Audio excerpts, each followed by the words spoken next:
dem yàlla moo dogal suñu diggante loolu la rek. yan qualité moo la gën a neex ci daaw. yow yaa ngi émission di. dëgg la nag ndeysaan ak Baye Fall. am diine te man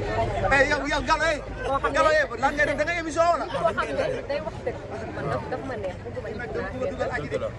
te daam yàlla def na maanaam dafa ñeme dëgg nit dëgg la daal te ku am diine la am islam am yërmande te man aussi loolu laa doon xaar pour fay peut-être gis naa ko moom tamit samay qualité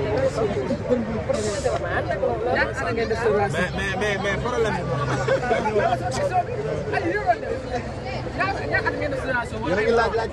ñaata at wala ñaata mois loolu ñu ñaar la concerné man ak daaw.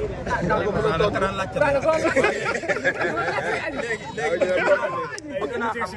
ban émission la aji yëg nag ginnaaw bi ñu defee émission ba ñëw këram ba maas déposé ko mu toog la xalaat ni wax dëgg yàlla am na lu muy yëg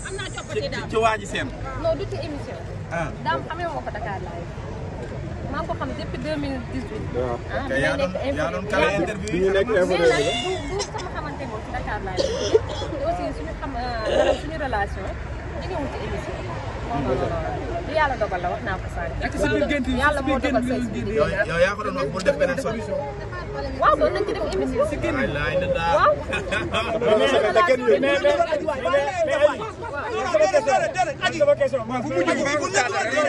non, je ne sais pas. Coupez. Non, déedéet, arrêtez leen bu leen def loolu. bii rek. ñu naan gis à chaque fois boo toogee benn célébrité. waaye bu muy sëy. dañ koy xaar ci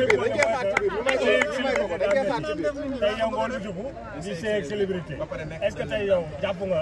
pare nga pour dund yenn conséquences yi nga xam ne. waaw parce que man. ma tax xaar sa question bi daal wala sa tontu directement man ci milieu bi laa nekk donc daf ma ci fekk man aussi ma fekk ko ci du noonu kon donc amul lenn lu ma mën a jaaxal man ci célébrité maîtrise naa leen saykat sa ndey dégg naa kii xam nga kañ laa ko suivre sàpp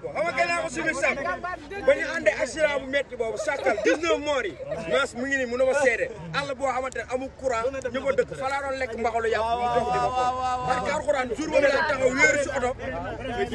gis naa ku ma gën a ñeme ku ma gën a bëgg liggéey ma doon leen ci loolu ma doon leen ci loolu billaay wallaay xel comme lan ànd dem kii man moom ak Mbaye Kouthia ci la Mbaye Kouthia dam ñoo bokkoon benn oto waaw Mbaye ko tiital ba masuwaari tekkee ko waaw Mbaye daa yuuxu ma wàcc Touba ñu ne ma sa xale yi def nañ ko moom laa njëkk woo téléphone mu ne ma dara jotuñu Mbaye rek moo xaw a damm mais xam nga da ngay xam ne ci nga xam ne jàmbaar la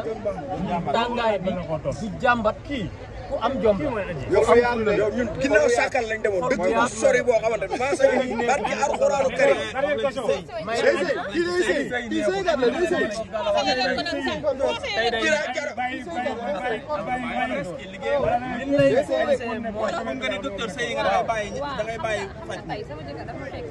te mu nangul ma aussi yéen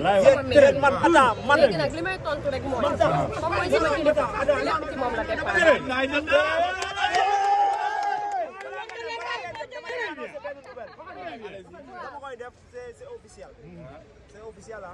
dama leen koy annoncé bu paree ci sëyam dafay ñëw Dakar Live jël Lengue Dakar Live en tant que directrice de Dakar Live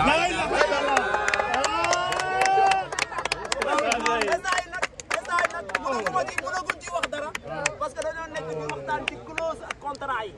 parce que tamit il va falloir que salaire bi mu nekkoon bu liggéey fi nekkaat ci leneen boobaa dañ ciy waxtaan boobaa nag léppay changé ci moom pour mu xamal leen rek dafay jugee léegi en tant que animatrice nekk directrice kon wax ji waaye happy birthday to you happy birthday to you happy birthday to you happy birthday to you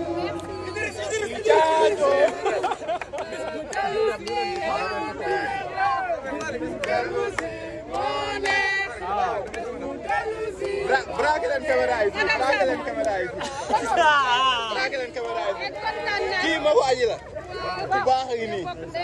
ñoom ñaar ku baax a ngi nii kii depuis ma xam